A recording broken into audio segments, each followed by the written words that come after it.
Centre वाला लेके विषय को देता है तो अब हम सबसे ज्यादा प्रताड़ित हम ही हैं अपने विषय में। अब पूछिए कैसे?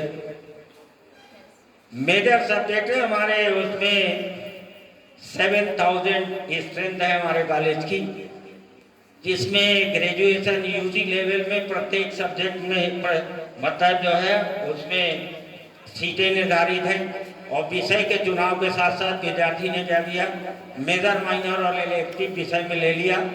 तो उसको जो कंप्यूटर वाले ने क्या किया, ज्योग्राफी फर्स्ट में रख दिया, पॉलिटिकल साइंस सेकंड, समाजशास्त्र सेकंड में और राजनीति विज्ञान थर्ड में। तो लड़के ने क्या किया कि ज्योग्राफी में मेजर में हो गए 900 में से 400, माइनर में हो गए 200 और इलेक्टिव में हो गए 60।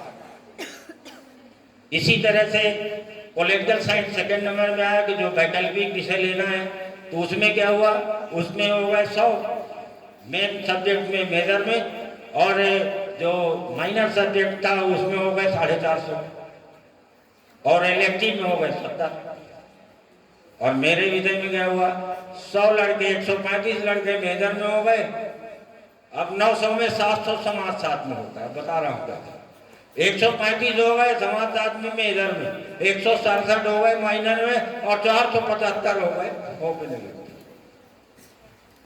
अब यहाँ पर विसंगति आती है काउंसलिंग की। कॉलेज लेवल की काउंसलिंग यदि प्रॉपर होगी तो ऐसा सब्जेक्ट में चयन करने में कठिनाई नहीं आएगी।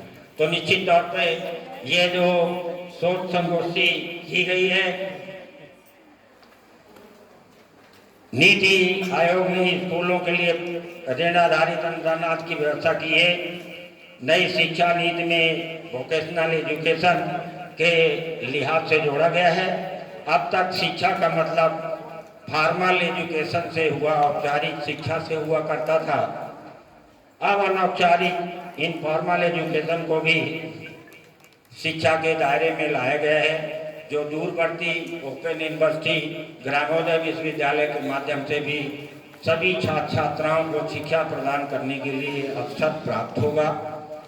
रोजगारोन्मुखी और भारत के भविष्योन्मुखी लक्ष्य को पूरा करने के लिए राष्ट्रीय शिक्षा नीति सहायक सिद्ध होगी, ऐसी हम कामना करते हैं।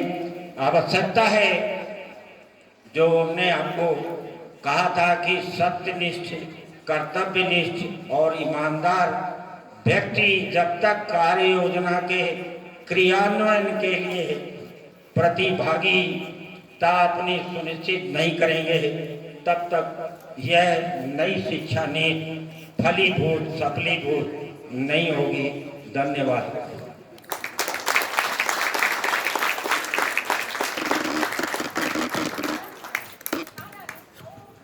पेपर प्रेजेंट करना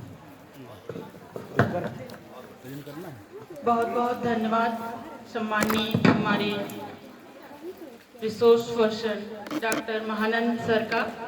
उन्होंने एनईपी 2020 के विभिन्न पहलुओं पर विस्तृत रूप से फोकस डाला है।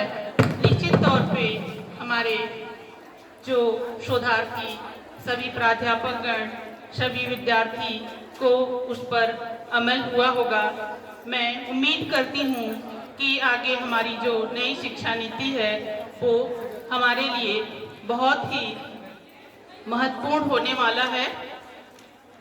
हालांकि कोई भी चीज़ प्रारंभ होता है, उसके दोनों ही पहलू होते हैं। कुछ उसमें अच्छाइयाँ भी होती हैं, कुछ बुराइयाँ भी होती हैं।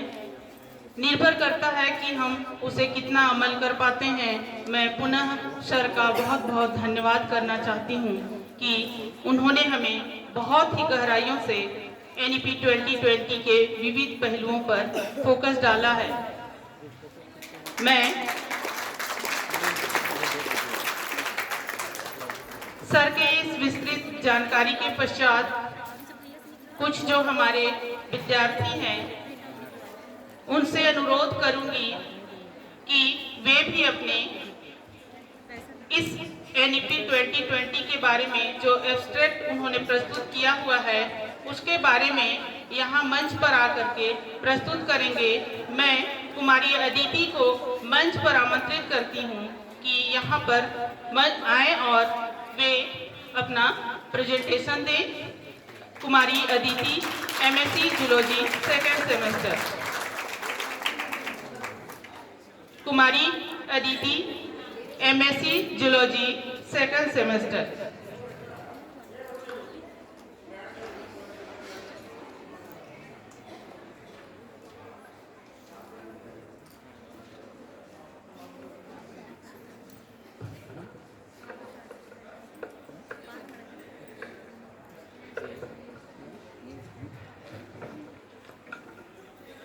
Thank you, ma'am.